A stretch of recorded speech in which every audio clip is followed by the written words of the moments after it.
PvP with Phoenix versus Phoenix is always funny. You know, if one person switches out, if they get scouted that you're switching out, you can get punished for it. But if you don't see, we have a game like we just saw.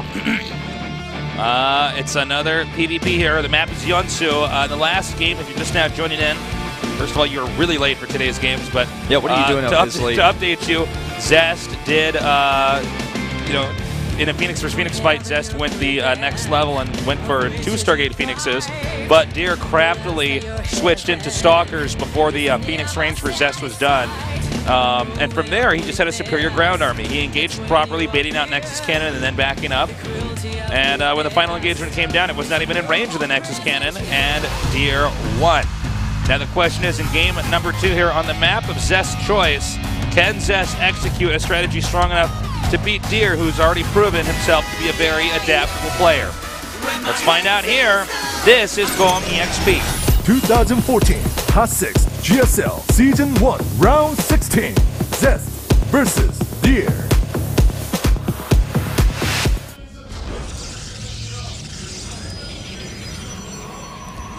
Well, Yunsu is the map choice for Zest. Picks a 2-player map, a little bit less scouting variance on this map. And rush distance is pretty comparable to the previous map. It's just diagonal instead of directly vertical, so longer for air. Yeah. Well, I believe the other map's slightly bigger, so yeah, it should be almost exactly even in distance for cross spots versus, you know, both players hugging one side of the map.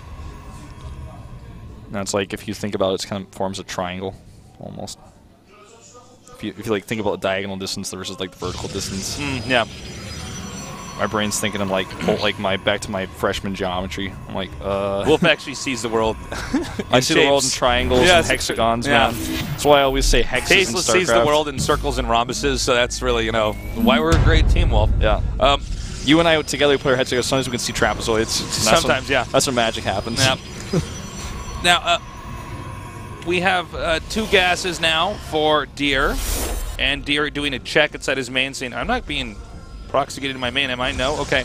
And he doesn't continue to scout further than that. So this is a pretty specific build, unless Zest is to do, you know, gates in the main, which I'm sure if Deer spots it, he has something different he does. But Deer is telling us that it's much more important to mine minerals than it is to scout as quick. Yeah. And only just now is he scouting, which is funny because that means that for Zest's build, minerals are even more important because he's scouting later too. And Zest actually gets a much faster gateway. If you look at the production tab, you can see his core is much faster. I wonder if he just does a 3-gateway pressure tactic here. Let's see how fast he gets it and how much he chronos. Yeah, he chronos. Look at all the chrono energy. He has like almost 100 energy on his Nexus. He's definitely going to be doing some like 3-gateway pressure here.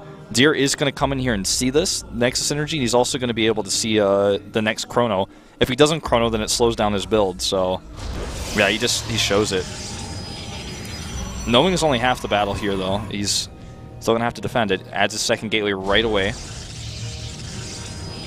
And he's got a much better probe count because he got his gate so much later, 21 to 17.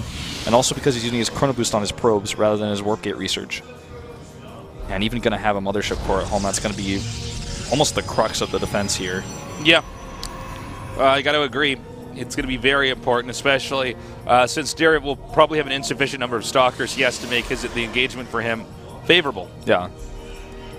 It's basically the mothership core will buy him enough time probably for his economy to kick in that's better to get more units out. That's going to be his plan here. But he needs to keep the mothership core also alive against the first warp in of units and the attack that happens because it needs a little bit of time to build up that energy. And 1 Zealot and 1 Stalker will never beat 2 Stalkers. He needs a little bit more time to get that warp gate research completed. Yeah, if he can just circle around that 1 Zealot, he can just shoot down the Stalker, and the Zealot alone will always lose. In fact, if you're good enough, you'll never even take damage from the Zealot because the Stalkers are faster. All right, here we go, though. That warp in is going to be right here and right now. Going to probably do it. He needs to draw some attention. Oh my god, that was really nice. Now he's just going to be able to target the mothership core before it can use a overcharge.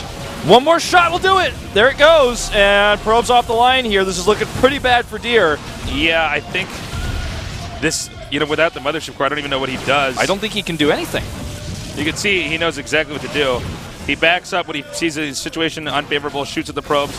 Then he just dives in and tries to just eliminate that the Stalkers.